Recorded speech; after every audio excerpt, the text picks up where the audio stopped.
that Paul went on in the book of Acts, but here, this epistle here was one of the epistles that Paul wrote when he was in prison. He wrote the epistle to Ephesians, Philippians, Colossians, That's right.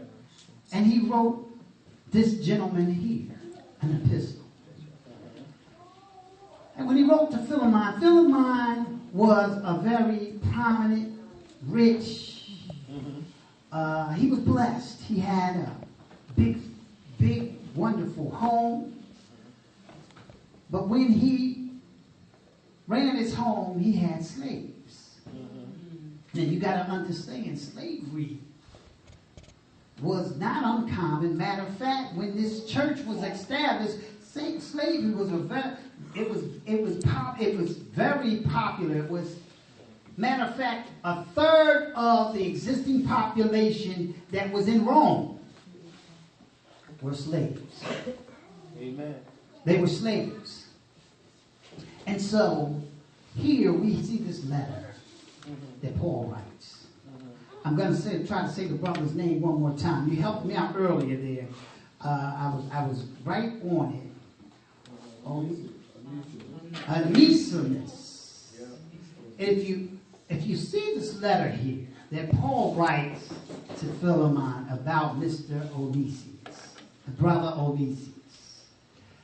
Onesimus is an interesting story because when you look back at it, he was actually a runaway slave. That's right. He ran from the house of Philemon. And at the time he ran from the house, he stole money.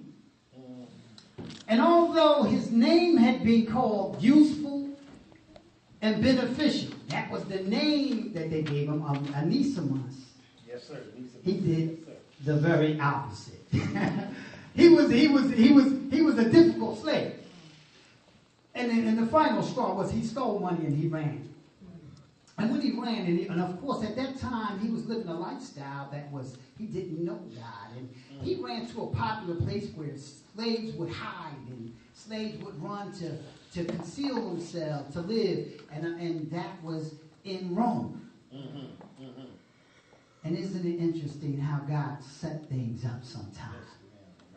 Ran into, that's right, yeah. In that journey of him concealing himself and hiding himself, he ran into Paul. Watch out. And when he ran into Paul, he ran into the gospel of